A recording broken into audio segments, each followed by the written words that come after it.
Hello and welcome to our first series, our Reality Economics series, where we're going to be exploring over 5 segments the reality of economics in people's lives rather than economics in theory. Hello and welcome to this edition of Take 5 with Tony. It's early June on 2015 and today I'd like to talk about trickle-down economics. You may have heard of this, trickle-down economics. It's been around for a while, this theory, but it was made especially prominent and powerful during the administration of Ronald Reagan, and it's pretty much been with us ever since. Now here's the basic idea.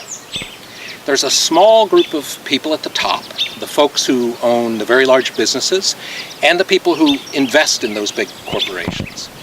And those people have the wealth that creates prosperity.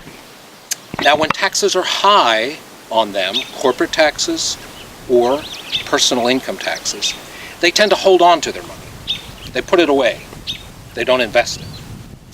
But according to trickle-down, when we lower their taxes and free them up with some regulatory relief, what they do is they invest their resources in plant expansion, in new technology and innovation, in wealth creation. And then that wealth they create trickles down to the rest of us in the form of jobs and prosperity. Here's the thing about trickle down. It doesn't. Trickle down, in fact, has never worked. And we have proof of this. We know it without a shadow of a doubt. We can look, for instance, at the last 60 years in the United States. And what we see over the last 60 years is that back in the 1950s and 1960s, corporate income tax rates were at 50%, 50, and personal income tax rates on the highest earning folks, the richest people, were between 70 and 90%. Now, since 2000, corporate income tax rates have been around 35%, not 50, but 35, and personal income tax rates on the wealthiest Americans have been between 36 and 39%, compared to 70 to 90% earlier. Now, of course, you'd expect that with all those years of lowering corporate and personal income taxes on those folks at the top, what we would have seen was be an explosion of growth and prosperity, right? Not exactly. In fact, the growth rate for our economy was more than double back in the 50s and 60s what it's been since 2000. More than double when tax rates were far higher on both corporations and wealthy individuals. And in fact, if you look at that entire period from 1950 right through to the present, that pattern holds. That there is really no relationship between lowering the tax rates on the wealthy and creating economic growth. Now, it's not just economic growth, but it's who gets that economic growth. And that's the second problem with trickle-down theory. We have created more wealth over the years, but it is concentrated among the very top. In fact, since the rebound from the Great Recession of 2007 and 2008, more than 90% of all new income, more than 90%, has gone to the top 1% of wage earners, the richest 1%. Now, what does that look like? That means that if we had a room full of 100 people, and there were doctors and lawyers, there were engineers, farmers, plumbers, coal miners, school teachers, and social workers, and one Wall Street investment banker in that room of 100 people. That means that of all the new wealth and income that's been created over the last 6 years, that one person in the room would have gotten 90 cents of that dollar. And everybody else, the other 99, would be fighting over a dime. Now, wealth hasn't been created by trickle-down theories to any significant degree.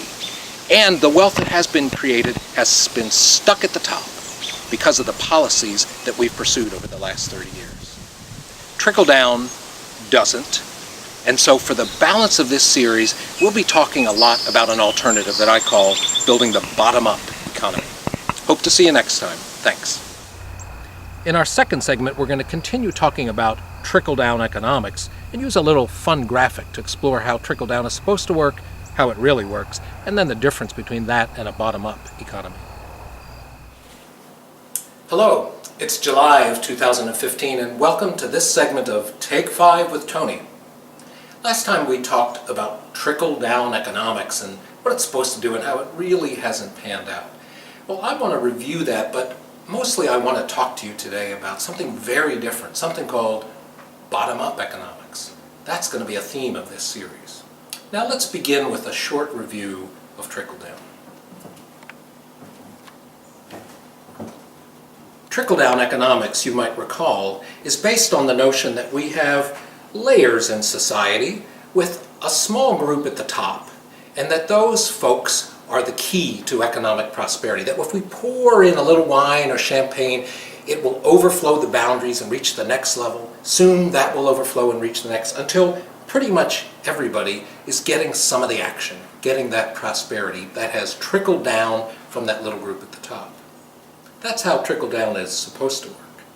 But actually, as we've discovered, trickle-down looks a lot more like this.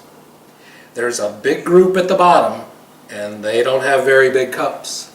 There's a very small group in the middle, and then at the top, it isn't a chalice, but it's a huge bowl that no matter how much we pour into it in the form of subsidies and tax breaks and loopholes and incentives, it never seems to get full enough to overflow and trickle down to the rest. That's the reality of trickle-down. Now, there's something emerging all around the country that's quite different, and I've been calling it the bottom-up economy. This is a little bit more like what the bottom-up economy looks like. It's a ragtag of different sizes and shapes, of different forms and colors, all of which come from the bottom. That is to say, the foundation. And the foundation is both uneven and very, very fertile and exciting, because the foundation is the people, their communities and places, their buildings and their culture, all of which go into creating these opportunities for building prosperity. That's the basic difference. So let's talk a little bit about four specific contrasts between trickle-down and bottom-up economy. First, trickle-down begins, as we said, with investment. But the investment is channeled almost entirely to a tiny group at the top. And it stays there. It stays stuck there. By contrast, bottom-up invites investment in a wide range of businesses, of enterprise, of innovations, and of organizations. Investment that's catered to different needs and different stages of growth for companies. And as such, that investment helps to create a homegrown economy. Secondly, trickle-down cultivates dependence, a dependence on this bowl, a dependence on a tiny group at the top that hopefully will create that wealth and that will then flow out for the rest of us. Not so with the bottom-up economy. Bottom-up economy, in fact, builds a much, much more diverse, much more interesting, and an economy that's based on opportunity and the assets of that particular region. Third, the nature of trickle-down and the way investments flow and the expectations of investors means that much of trickle-down economics also is a cookie-cutter approach, where pretty much everything is the same, where you can see the exact same thing in an off-ramp in Abingdon, Virginia, as you would see in Boulder, Colorado, or San Diego, California. Very cookie-cutter, the same solutions for very different places. Bottom-up is based on the particular people, the ecosystem that they live in, and the history and the culture and the arts that they all together comprise. So it's anything but a cookie cutter, and because of that, it's much harder to outsource a bottom-up economy. And lastly, the trickle-down approach to economic development tends to foster boom and bust cycles, where we'll be rich one period and poor the next, where things flow back and forth, and ultimately we're dependent on the whims of the global market. Very different with the bottom-up economy. Because of the nature of the businesses and the enterprise, in fact, rather than being boom and bust, it tends to create slow but steady growth and, very importantly, an asset-based approach that builds on the particular strengths of those regions. So bottom-up is a fundamentally different approach from trickle-down. And the end result, rather than dependent economies, is resilient and more self-reliant economies that work better for people and their places. I'm looking forward to explaining to you specific examples of bottom-up, and we're going to be looking at some places around the country where this is already taking place. Thanks, and see you next time.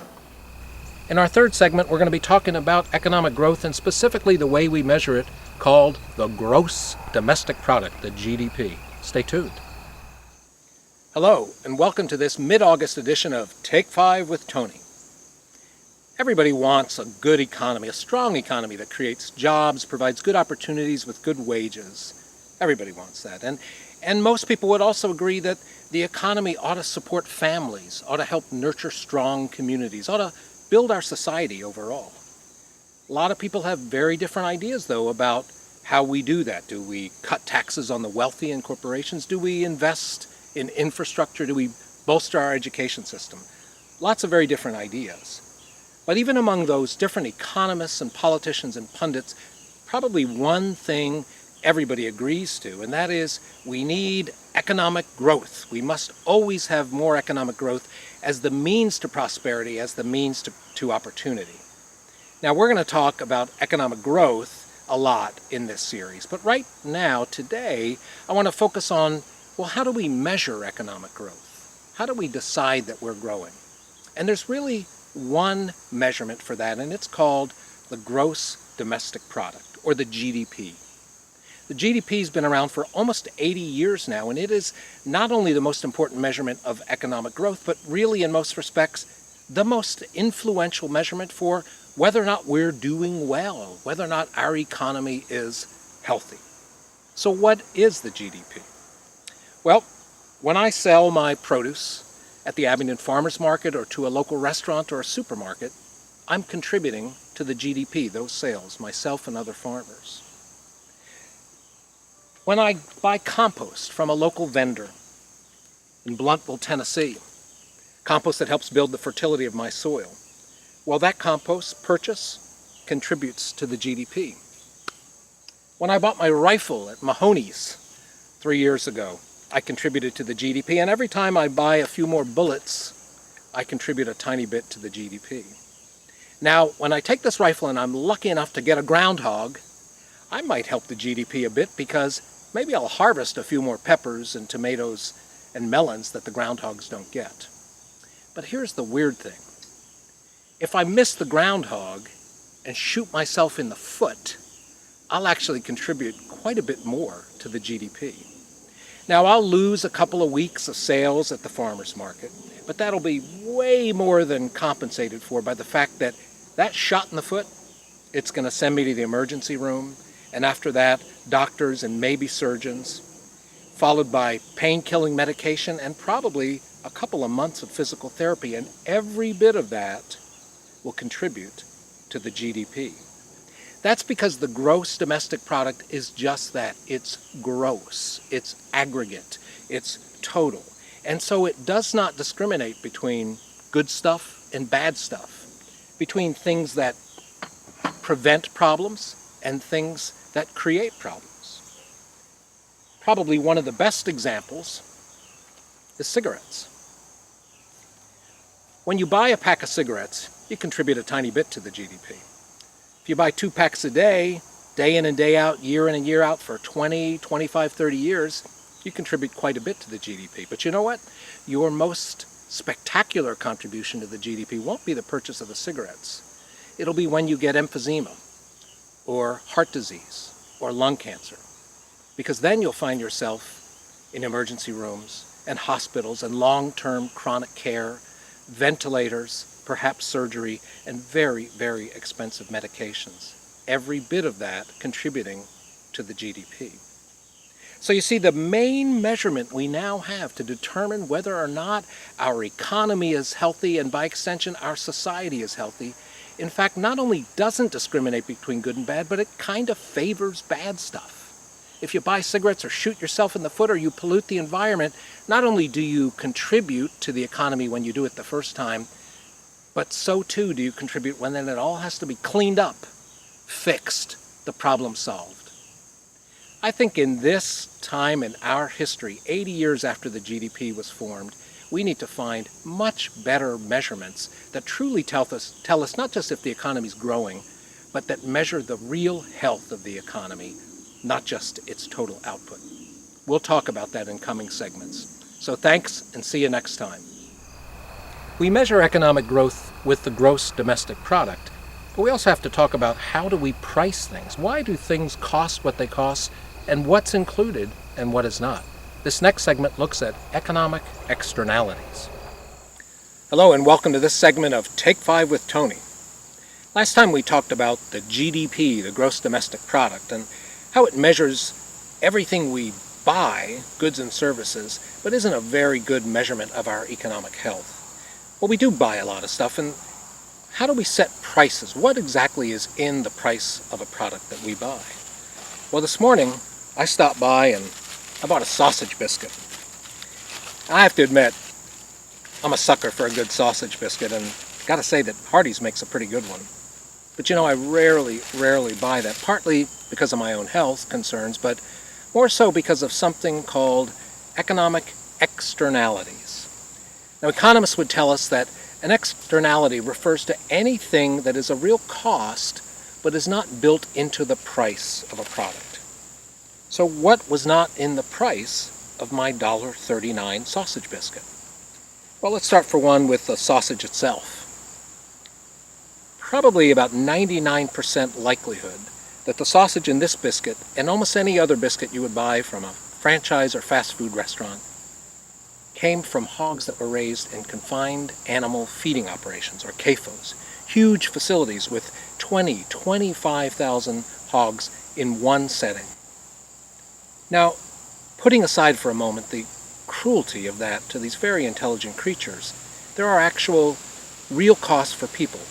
The manure that comes from these pigs piles up in manure lagoons, and they create serious health consequences for many of the workers in these CAFOs.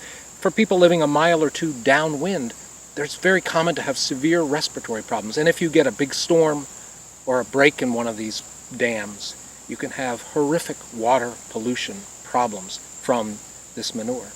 All of those are external costs to my biscuit. Now, the hogs aren't out on pasture, they're not rooting around, so they're entirely dependent on feed. And that feed, that corn, soybeans, and others, coming probably from big monoculture farms in the Midwest. And in order to sustain the yields that they have, they fertilize that. And some of that fertilizer, particularly the nitrogen and phosphorus, runs off the surface of the land into streams, into rivers, and ends up in the Gulf of Mexico, where every year a dead zone is created by this fertilizer runoff. It's from 6,000 to 8,000 square miles, this dead zone.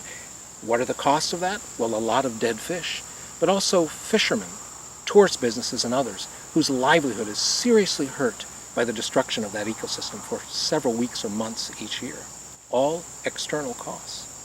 What about the transportation? Well, we know that our food travels a long distance, and certainly the price of the diesel fuel and the truck driver is paid for in the biscuit, but not the air pollution, not the wear and tear on roads, and probably not the contribution to climate change from excess carbon. And then there's the consequences for the farmers and the workers themselves. To produce the corn, to produce the hogs in the quantities that they do, not only is it a stressful job, but they make very little bit of profit on every unit they produce. And so that creates all kinds of consequences for those farmers and for the workers on the farms, in the meat plants, and in the Hardee's, like the middle-aged woman that sold me my biscuit this morning. Well, oftentimes they have to get Medicaid or food stamps or a second or third job. All of those costs to them and to their families are external to the cost of my biscuit. Externalities are real things. They're real costs, whether in human health, in ecological damage, or in long-term problems that we simply don't address. Somebody eventually pays for them. Just not us when we buy our biscuit or countless other products produced in our market economy. It seems that it would make more sense and ultimately save us quite a bit of money if we began to internalize these very real costs. Generally, it costs much less to preclude a problem than to fix it once it's out there.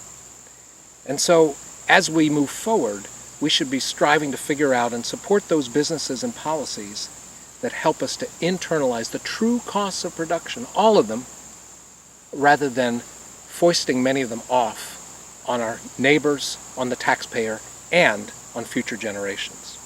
It's time to start internalizing Externalities. Thanks, and we'll see you next time. Thanks for watching. We're going to close our series with a look at something positive, an example of the bottom-up economy that's emerging right around here in Abingdon in Southwest Virginia. Hello, and welcome to this edition of Take 5 with Tony. It's July of 2015. If you've been following the series, you've heard me talk about the bottom-up economy as an alternative to trickle-down economics. But what exactly is the bottom-up economy? In today's segment, we're going to begin to explore that. And we're starting that right in front of a lovely coffee shop right here in Abingdon, Virginia called Zazzy's. Zazzy's opened a little more than 5 years ago. And in addition to being a terrific local business that produces coffee from fair trade and organic beans, that makes wonderful breakfast and lunch using a lot of local ingredients like eggs and vegetables, Zazzy's is more than that. It's actually become a gathering place for the community. On any given day, you can find high school and college kids doing research for their papers. You can find middle-aged professionals who are working on a range of issues related to their work, and you'll find a goodly group of old-timers sitting around chewing the fat. That's one of the characteristics of bottom-up economy. Independent local businesses that build on the assets of their place and that have a unique character, not the same cookie-cutter footprint in every different part of the country. That's what attracts people here to Zazzy's, and it's why Zazzy's, besides adding to the local economy, is actually helping to create community, helping to generate civic engagement among people of very different walks of life. That's one of the first and most important characteristics of the bottom-up economy.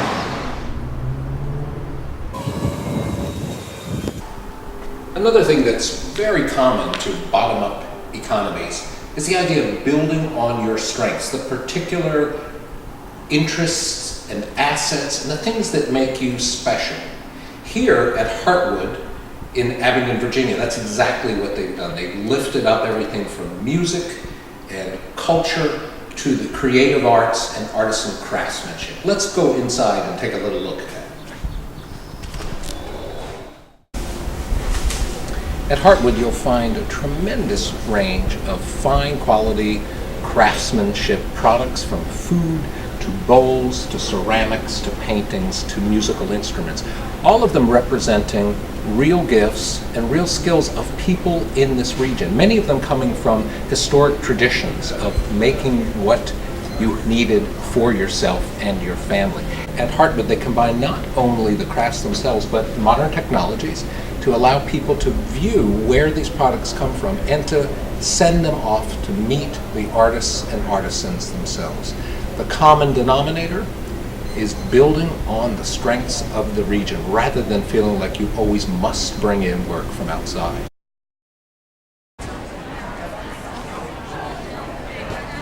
Another very common feature of the bottom-up economy is reinvigorated local food systems. You'll see that in big cities, medium-sized towns, and small towns like Abingdon, Virginia, where we are this morning. We're a town of 8,000. Here we are on a Saturday morning, and nearly 2,000 people come out to shop here, buy produce, meats, eggs, crafts, and foods. And that's because the farmers market exemplifies a couple of other features of bottom-up economies. First of all, they tend to produce more things that people actually need, not just something that marketers tell them they must have. And secondly, these bottom-up economies, like a farmer's market, are opportunities for consumers to connect directly with the people producing the things that they use. Whether food, a manufactured item, or anything else, that reconnection is something that people are really craving. So, creating community spaces for gathering, celebrating the arts and culture and heritage of your place, making products that people actually need, and reconnecting consumers with producers. Those are just four of the characteristics of the bottom-up economy that we'll be talking about for quite some time. Thanks, and see you next time.